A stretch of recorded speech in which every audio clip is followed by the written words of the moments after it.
एक समय की बात है। एक बौद्ध भिक्षु देश में यात्रा के लिए निकला। यात्रा के दौरान जब रात हो गई तो वो एक व्यक्ति के घर जाकर रुका। उसका नाम आनंद था। आनंद ने बौद्ध भिक्षु की खूब सेवा की।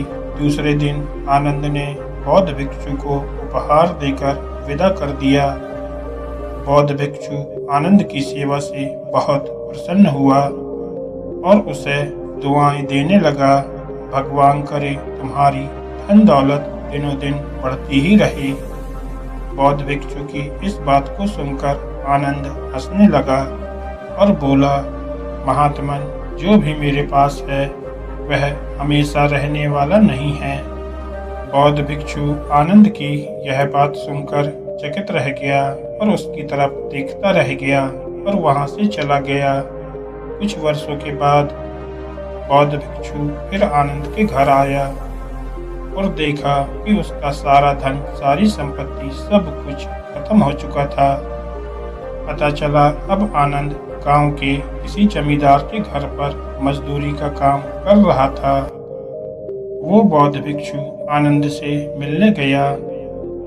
आनंद ने गरीबी में भी उस बौद्ध भिक्षु की खूब सेवा की और झोपड़ी में फटी चटाई पर उसे बिठाया और खाने के लिए जो उसके पास सूखी रोटी थी वो बौद्ध भिक्षु को दे दी। दूसरे दिन जाते समय बौद्ध भिक्षु की आंखों में आंसू थे।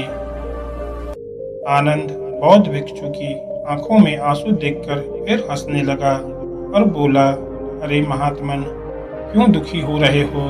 ईश्वर हमें जिस हाल में भी रखे हमें खुश रहना चाहिए, उसे धन्यवाद देना चाहिए। समय सदा बदलता रहता है और सुनो, ये भी नहीं रहने वाला। बौद्ध भिक्षु सोचने लगा, मैं तो केवल वेशभूषा से ही महात्मा हूँ, लेकिन सच्चा महात्मा तो ये है। कुछ वर्षों के बाद बौद्ध भिक्षु फिर यात्रा पर निकला और आनंद से मिला। वो देखकर हैरान रह गया। आनंद अब तो जमींदारों का भी जमींदार बन गया है। बौद्ध भिक्षु को मालूम हुआ कि जिस जमींदार के यहाँ वो मजदूरी करता था उसकी कोई संतान नहीं थी। मरते समय उस जमींदार ने सारी जायदाद आनंद को दे दी थी। बौद्ध भिक्षु ये देखकर बहुत खुश हुआ और उसने आनंद से कहा, अच्छा हुआ वो बुरे दिन गुजर गए। भगवान करे अब तू ऐसा ही बना रहे। ये सुनकर आनंद फिर हंसने लगा और कहने लगा, महात्मन, अभी भी आपकी नादानी बनी हुई है। बौद्ध भिक्षु ने पूछा, क्या ये भी नहीं रहने वाला? तब आनंद ने कहा, हाँ, या तो ये दौलत चली जाएगी या तो उसका मालिक ही चला जाएगा। यहाँ पर कुछ भी हमेशा रहने वाला है ही नहीं। और अगर कोई चीज शाश्वत है तो वो है हमारी आत्मा, वो है हमारे मन की शांति, हमारे मन का सुकून। और बाकी जो भी कुछ है वो हमेशा रह ही नहीं सकता। बौद्ध भिक्षु ने आनंद की बातों को बहुत ध्यान से सुना और वहां से चला गया। कुछ सालों बाद बौद्ध भिक्षु जब उसी गांव से गुजरा तब देखा कि आनंद का वो महल तो है, लेकिन उसमें आनंद नहीं है। उसमें कबूतर कुटुर गूंग कर रहे हैं, क्योंकि आनंद अब इस दुनिया में नहीं था। आनंद की मृत्यु हो चुकी थी।